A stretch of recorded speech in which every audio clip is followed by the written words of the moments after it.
স্বামীর অনুমতি ছাড়া স্ত্রী যদি 3টি কাজ করেন তাহলে কি জাহান্নামে যাবেন আপনি? আর এটা আমার কথা না তো, রাগ করে কোনো লাভ নেই। মা বোন প্লিজ রাগ করবেন না, আপনাদের কল্যাণের জন্য কথা বলছি। দীর্ঘ বছর ধরে আমি আল্লাহর এই কথাগুলো বলে যাচ্ছি। কেন? আমার প্রয়োজনে? No, never. আপনাদের কল্যাণে এইটা আপনারা শেয়ার করে দিবেন, আপনার পাশের কি ঘরের কি বোনকে বলে দিবেন, মোবাইলে শেয়ার করে দিবেন। কারণ হচ্ছে আমরা হয়তো এই ভুলগুলো করে যাচ্ছি, আমরা বুঝতে পারছি না, অথচ এই ভুলটা করলে আপনি জাহান্নামে যাবেন।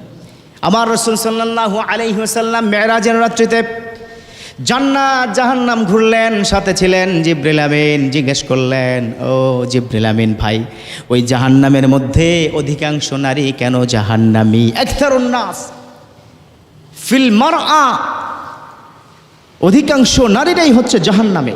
কেন? তারা কেন জাহান্নামে? তখন হযরত জিবরিল আমিন বললেন, ও নবী, তারা স্বামীর অবাধ্য ছিল। তখন তারা এত অবাধ্য ছিল, বুঝতে পারে নাই যে এই ভুলগুলো করেছে। বুঝতে না পারার কারণে রব্বে কারীম আজ তাদের জাহান্নামে দিয়ে দিয়েছে। ভুল করেছেন আপনারা, হয়তো বুঝতে পারেন নাই, অ্যাভেলেবেল করছেন। আমি যখন 3টার কথা বলবো বলবেন, হায় হুজুর আমি তো ভুলগুলো কি করে ফেলছি, কি করব? স্বামীর কাছে গিয়ে একান্তে ক্ষমা চাবেন, আমি জাহান্নামে যেতে চাই না, আমি জাহান্নামে যেতে চাই না, প্লিজ আমাকে ক্ষমা করে দাও, এভাবে বলবেন ইনশাআল্লাহ তাআলা।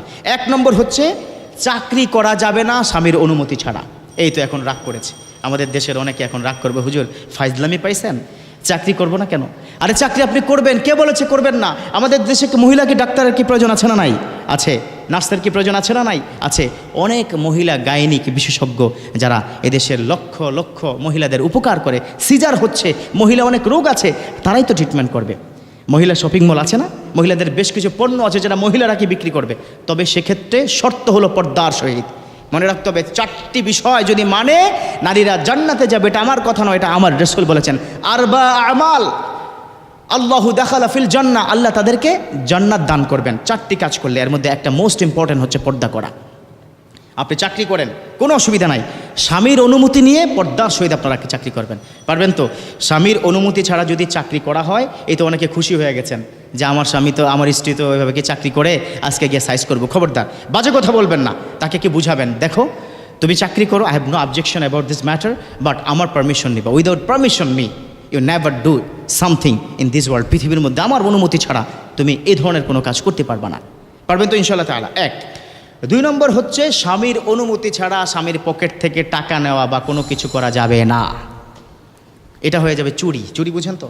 আরে আমার স্বামী চুরি কি? আমার স্বামীর পকেট থেকে আমি নিয়েছি, কার কি? না না না, মিলকুল মাল, এটার কথা বলা হয়েছে। শরীয়ত বলেছে যে যেটার মালিক, এখানেই শেষ নয়। যুবক বন্ধুরা, তোমরা তোমার স্ত্রীর যে ব্যাগ থাকে না, ভ্যানিটি ব্যাগ থেকেও কি তুমি কি টাকা কি নিতে পারবা না? ওটাও কি চুরি হবে? সো স্বামীর সম্পদ কখনো অনুমতি ছাড়া নেওয়া যাবে না। স্বামীর সম্পদ কখনো অনুমতি ছাড়া বাবার বাড়িতে যাওয়া যাবে না, নেওয়া যাবে না। এটা চূড়ান্ত কথা। আপনারা যদি ভুলটা করে থাকেন, আজই স্বামীর কাছে গিয়ে বলুন যে তোমার ওই যে কি টাকা পাও নাই, যে কি 10,000 টাকা, ওটা আমি নিয়েছি, ক্ষমা করে দিবে, যদি আপনি সুন্দর করে কি বলেন। সো স্বামীর অনুমতি ছাড়া কোনো সম্পদ, কোনো কিছু নিজে ব্যবহারও কি করা যাবে না, ইভেন এটা কি বাবার বাড়িতে দেওয়া যাবে না। এমনকি স্বামীর অনুমতি ছাড়া কোনো ভিক্ষুককে আপনি কি দান করতে পারবেন না। কিন্তু স্বামীর অনুমতি নিয়ে রাখবেন যে শোনো, প্রায় ভিক্ষুক আসে, তোমার কি ড্রয়ার থেকে আমি কিন্তু 10 টাকা 20 টাকা করে আমি কি দিব। স্বামী যদি বলে আচ্ছা দেন, তাইলে কি আপনি কি দিতে পারবেন। 3 নম্বর হচ্ছে স্বামীর অনুমতি ছাড়া নফল ইবাদত করা যাবে না। নফল ইবাদত, যেমন আপনি কি দাঁড়িয়ে গেলেন কেন মাঝে, অথবা আপনি কি রোজা রাখলেন, অথচ স্বামীকে আপনি কষ্ট দিচ্ছেন। রোজার কারণে এত ক্লান্ত হয়ে গেছেন, দুপুরে আপনি কি রান্নাই করতে পারেন নাই, সেজন্য রাতের বেলা স্বামী খেতে পারে নাই। দরকার নাই ওই রোজার। আমি আজকে একটা কথা বলবো, আমার বিশ্বনবী কি বলেছেন সেটাই হচ্ছে চূড়ান্ত। আমার নবী তিনি কি বলে দিয়েছেন, তিনি কি বলে দিয়েছেন, এই নফল রোজা, নফল নামাজের চাইতে স্বামীর সাথে বসে কথা বলা অনেক উত্তম, অনেক বেশি কি সওয়াব পাবেন।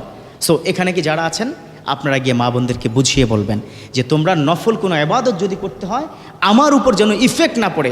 আমি আসলাম কি ঘরে, তুমি কি রোজা রাখছো, তুমি কি বিছানার মধ্যে শুয়ে আছো, অসুস্থ হয়ে গেছো, এটা তো হতে পারে না। সো আজ থেকে 3টি কাজ আপনারা বন্ধ করে দিন প্লিজ। 3টি কাজ যদি করে থাকেন, মা বোন আপনাদেরকে বলছে বন্ধ করে দিন, আল্লাহ পাক আপনাদের ক্ষমা করে জান্নাত দান করবে। 1 নম্বর হচ্ছে স্বামীর অনুমতি ছাড়া চাকরি করা যাবে না। 2 নম্বর হচ্ছে স্বামীর অনুমতি ছাড়া তার পকেট থেকে টাকা বা কোনো সম্পদ নেওয়া যাবে না। 3 নম্বর হচ্ছে স্বামীর অনুমতি ছাড়া কোনো নফল ইবাদত করা যাবে না। আল্লাহ পাক আমাদের বোঝার এবং মা বোনদেরকে এই বিষয়টা মানার তৌফিক দান করুক। আমিন।